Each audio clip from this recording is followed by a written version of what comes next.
Welcome back, friends. Today's message is crucial. Confidence isn't something you're born with or stumble upon by luck. Guest, how would you define genuine confidence, especially for language learners?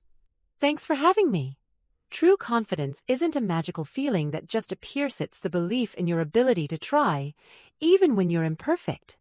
It's about being willing to speak up, knowing mistakes are part of the process. That's a relief to hear. Many people think confidence is an unexplainable gift. Why do you think this myth is so common? It's easy to look at confident speakers and assume it's effortless for them.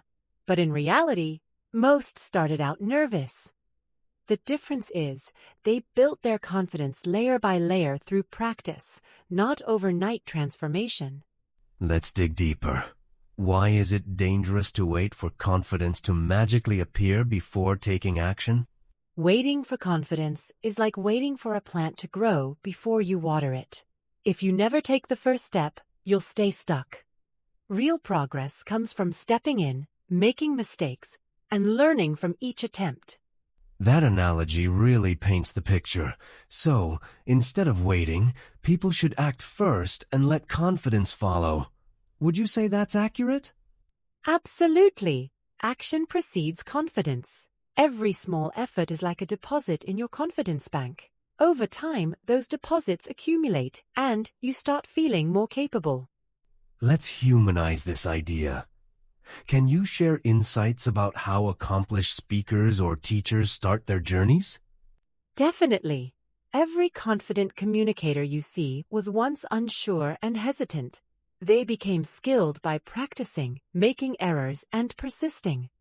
Even public speakers like Brené Brown admit being terrified at first. That's inspiring, and it makes the process feel more accessible. Do you think seeing the before picture helps learners feel less alone? Absolutely. When you realize everyone starts somewhere messy, it's easier to forgive your own mistakes and keep pushing forward. Let's get scientific. What happens in our brains when we practice a new skill, like speaking English? Great question. Practice triggers neuroplasticity. Your brain literally builds new pathways, like carving a road through the forest. Each repetition strengthens that road, making it easier to travel next time. So, repetition isn't just boring, it's the secret to fluency. Are there studies supporting this idea? Absolutely. Stanford researchers found that consistent practice increases myelin in neural circuits, improving speed and confidence. The more you use a skill, the more automatic and reliable it becomes. Let's make this personal. Can you walk us through a real story where practice led to genuine confidence? Sure. Take Arif, who once froze at every English conversation. He started with just 10 minutes of daily practice, listening, repeating, and talking to himself.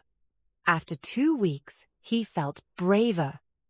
After a month, he joined a group and even helped others. That's a powerful shift. What do you think made the difference for Arif? Consistency. He didn't aim for perfection, just small daily steps. Over time, his mindset and his skill set transformed, proving that steady effort beats magical thinking. So, what's the connection between daily practice and visible progress? It's a feedback loop. Practice generates progress, and progress fuels motivation. Like strengthening a muscle, each repetition adds a fiber, making confidence more robust. The key is showing up, even in small ways. That's encouraging. For those who fear imperfection, is it really okay to make mistakes? Absolutely. Mistakes are proof you're stretching your limits. In fact, language experts say error-filled practice is more useful than silent study. It's how you grow. Let's try something practical. Repeating affirmations. What's the science behind saying positive sentences out loud? Research shows that verbal affirmations reinforce neural pathways. When you say, "I am learning every day," your brain starts to internalize that identity. It's like rehearsing a role until you become it. Can listeners try this at home? even if they feel silly? Absolutely.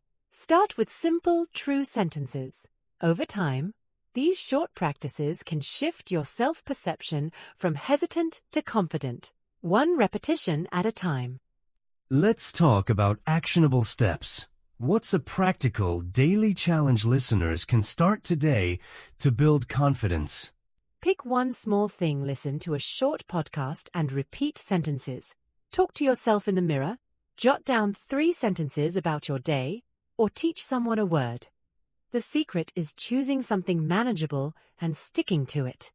Why is consistency more important than intensity for beginners? Because habits form through repeated exposure. 5 minutes every day outperforms an hour once a week. It keeps your progress alive and lowers the intimidation factor. Many learners say, "I'm just bad at English." How can they reframe this thinking? Remind yourself, you're not bad, you're learning. Every practice session is proof of growth. Studies show that a growth mindset believing abilities develop with effort leads to greater resilience and higher achievement. Can you share a technique to adopt this mindset daily? After each practice session, celebrate one thing you did well, no matter how small. This builds self-appreciation, making it easier to stay motivated and positive. As we wrap up, what's the most important takeaway for listeners who want to grow their confidence? Remember, confidence is built, not found.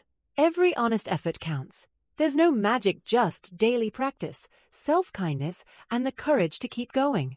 If Arif and countless others can do it, so can you. Thank you for the encouragement.